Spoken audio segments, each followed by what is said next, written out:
নমস্কার বন্ধুরা, শুভ সকাল। কেমন আছো তোমরা সবাই? আশা করি তোমরা যে যেখানে আছো সুস্থ আছো, ভালো আছো। আমিও খুব ভালো আছি। আমার চ্যানেল মিতালি লাইফস্টাইলে তোমাদের অনেক অনেক স্বাগত, অনেক অনেক ভালোবাসা। তো দেখো, চলে এলাম আবারও একটা নতুন ভিডিও নিয়ে। আজকের ভিডিওটা আমি একটু অন্যভাবে শুরু করলাম। প্রত্যেক দিন তো তোমাদের আমি কাজ বাট করি, এরকম থেকেই শুরু করি ভিডিওটা। তো আজকে দেখো, সকালের টিফিন করছি, সেখান থেকেই শুরু করেছি। সকালের টিফিন করছি, দোকান থেকে কিনে আনা হয়েছিল পরোটা, তো সেই পরোটাই খাচ্ছিলাম। তো দেখো, টিফিন করে এইদিকে বসে পড়েছি, দুপুরে রান্না করার জন্য সবজি কাটতে বসে গেছি। তো চলো দেখো, দেখতে থাকো বন্ধুরা, পুরো ভিডিওটা না টেনে। আশা করি তোমাদের ভালো লাগবে। তো এইদিকে দেখো, আমি সবজিটা কেটে নিচ্ছি। আর আজকে যেহেতু রবিবার, আজকে রান্নার তাড়া ছিল না, আজকে মেয়ের স্কুল ছিল না। তো দেখো, আমি সমস্ত রকমের সবজি নিয়ে বসে পড়েছিলাম। তো তোমাদের আমি সেটাই দেখাচ্ছি। তো এইদিকে দেখো, সবজি টবজি কেটে রান্নাটাও বসিয়ে দিয়েছিলাম। তো আজকে আর তোমাদের উনুন ধরানো বা মশলা বাটা কোনোটাই দেখায়নি। অন্যান্য ভিডিওতে তো তোমাদের সাথে শেয়ার করেছি, তো আজকে আর ওই জন্য দেখালাম না। আজকে দেখো, রান্নাটা একেবারে বসিয়ে দিয়েছিলাম, সবজি কেটে মশলা টশলা বেটে। তো দেখো, ওইদিকে প্রথমে মাছটা রান্না করে নামিয়ে নিয়েছিলাম। তো আবারও ওই যে দুপুরবেলা, আজকে দুপুরে হয়েছিল, আজকে শুক্তো করেছিলাম, পালং শাক করেছিলাম, মাছ করেছিলাম, আর চিচিঙে ভাজা করেছিলাম। তো এই যে দেখো, এইগুলো এখন আলু বেগুন গাজর এগুলোকে ভাজতে তুলে দিচ্ছি, পালং শাকটা করব বলে।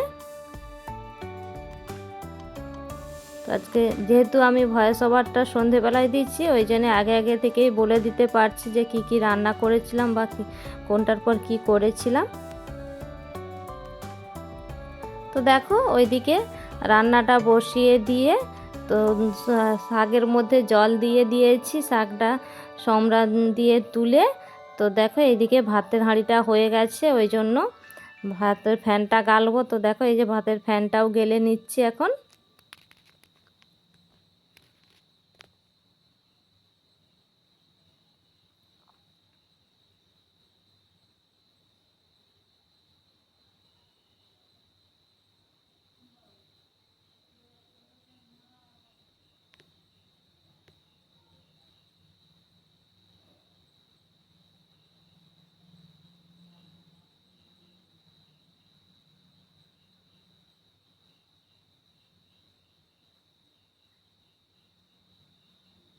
তো এইদিকে তো আমার ভাতের ফ্যানটা দেখো, ওই যে গালা হয়ে গেছে। তো এই যে এখন ভাতটা একটু, হাঁড়িটা একটু ঝিংড়িয়ে নিচ্ছি। আমাদের গ্রামের ভাষায় ঝিংড়িয়ে নেওয়া বলে, তোমরা কে কী ভাষায় বলো আমি জানি না। তো এই যে আমাদের গ্রামের ভাষায় এটাই বললাম।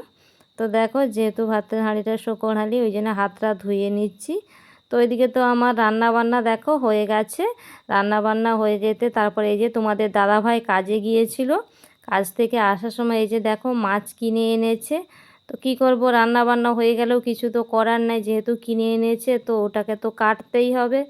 তো কি করব, বাধ্য হয়ে যে দেখো, রান্না বান্না হয়ে যেতে ওইগুলো গুছিয়ে রেখে দিয়ে এইদিকে মাছটা কাটতে বসে গেছি।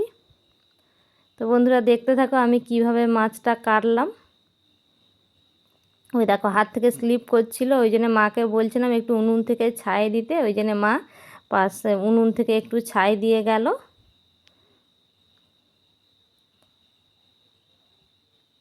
যেহেতু একটু বড় মাছটা ছিল, তাই দেখো আমার কাটতে অসুবিধাই হচ্ছিল একটু, আর বারবার স্লিপ করছিল মাছটা।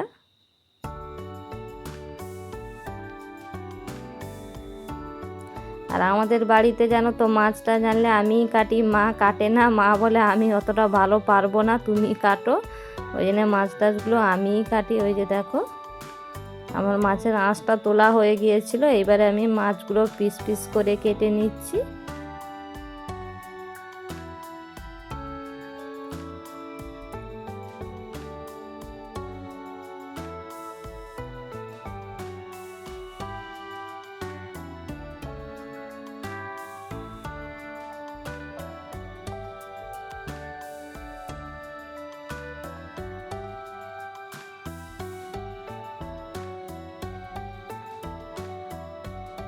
তো যেহেতু বারবার করে স্লিপ করছিল, ওই জন্য দেখো আমি শুধু হাতে একটু ছাই লাগিয়ে নিচ্ছিলাম বারবার করে।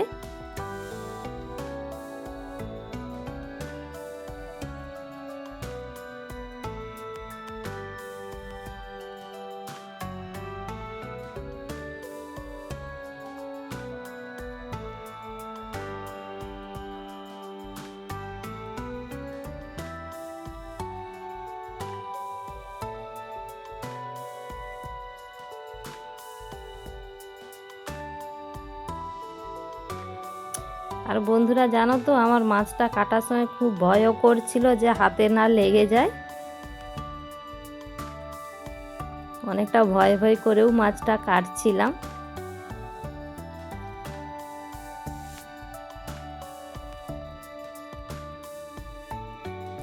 আর দেখো মাছের তেলটা বেশ কেমন পরিষ্কার ছিল, ওই জন্য মাছের তেলটাও রেখে দিয়েছিলাম।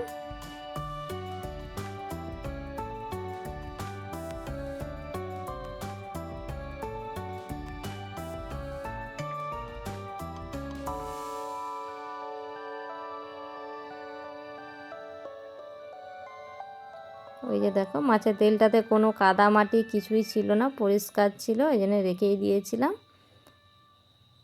আর এইবারে দেখো মাছের মুড়োটা কাটতে কেমন কষ্ট হবে দেখো। ওই যে দেখো বড় ছিল তো শক্ত ছিল, ওই যে অনেকটাই কষ্ট হচ্ছিল আমার মাছের মুড়োটা কাটতে।